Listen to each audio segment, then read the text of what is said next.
So I'm gonna play another part for you so you can hear what I mean.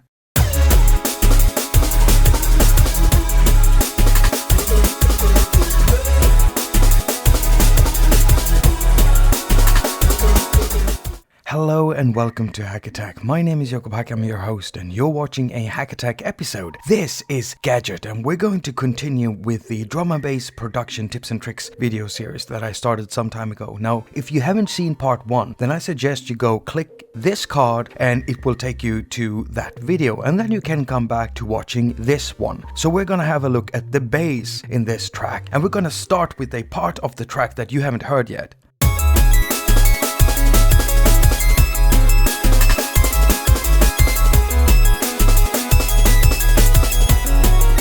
At some places in the song, I wanted motion in my bass. And it's something that is very easy to do with Miami, since it's got a built-in wobble generator inside here. Everything is already tied into the modulation lanes, and so drawing in my wobble rates, I just love working like this. Now, the reason why I wanted to use Chicago is because I wanted cleaner, more monophonic bass that would sit well together with the leads.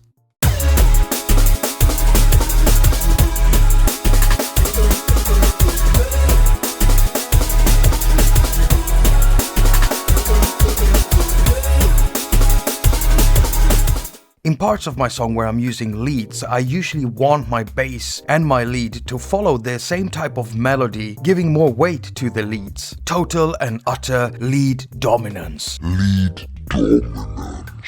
Okay, so we're gonna have a deeper look into the bass channels and what I've done with them. So let's solo out Miami here and listen to it.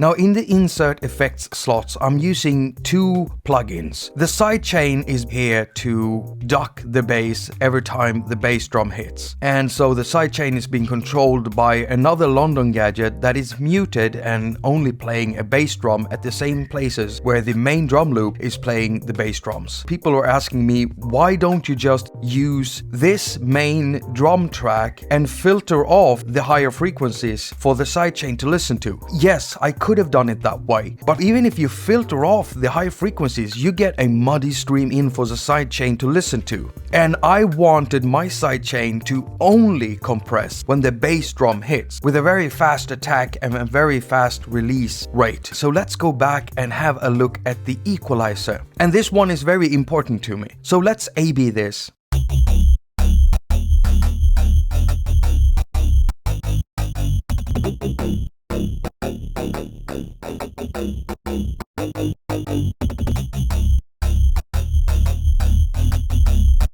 We're gonna start by looking at the high frequencies. Inside Miami, you do have a crush filter. It adds a lot of crisp and character for your bass. I love bit crushers and I use them on a lot of things. Sometimes I use them on snare drums and many times on vocals. So there are some frequencies that are being introduced when you're using a bit crusher. And so I use an equalizer to enhance those frequencies. But I only do that when I don't have leads going on in the mix. In this part of the track, I only have a pad and vocals going on. So there's not much fighting over the same frequencies there. And so what I've done is I've put the frequency here from 5110 hertz and I've amplified it 3.3 decibels. Now, when looking at the mids here I've started cutting away frequencies, and it's mainly because I want just the brittleness of the bit crushing effect in the bass and the low frequencies in the bass to be really pronounced. So I've set the Q value quite high, 7.5. That's a pretty steep slope. And then I've set the frequency down to 469 hertz, and then I've pulled down on it minus 15 decibels. And you can clearly hear all of those frequencies coming back when I turn off the equalizer.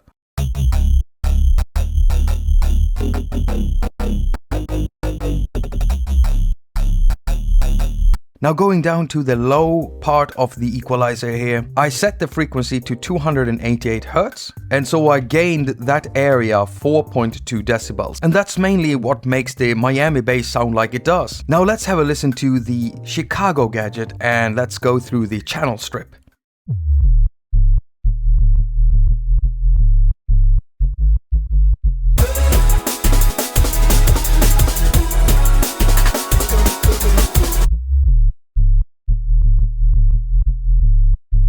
Okay, so let's go into the insert effect slot. So here I'm using a sidechain and it's also being controlled by the same London gadget. Now let's go in and listen to what I've done with the equalizer.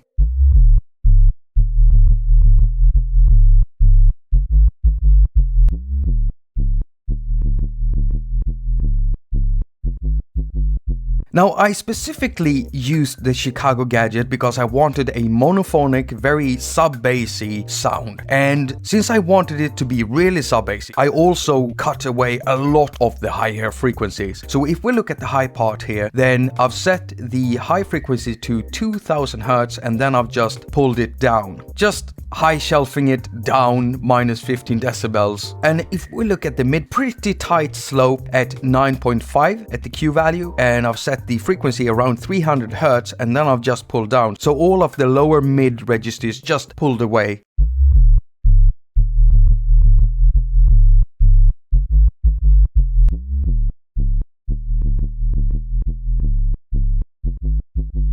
Now, if we look at the low parts, I've set the frequency around 400 Hertz and then I've gained it 6.7 decibels. And that's basically what's going on in the bass parts of this track so far. In the next episode, we're gonna go through the leads. Please tell me in the comment section if you find this interesting. Thank you so much for watching. All comments and ratings are very much appreciated. I've also got a Patreon page. If you want to support me in that way, you can see the address right here, and you can also find it down in the description together with an app link for KORG Gadget and links to iOS musicians, resource sites, social network sites where you can find yours truly. As usual, I wish you a very productive week. Now go finger all of your stuff and have a lot of fun doing it.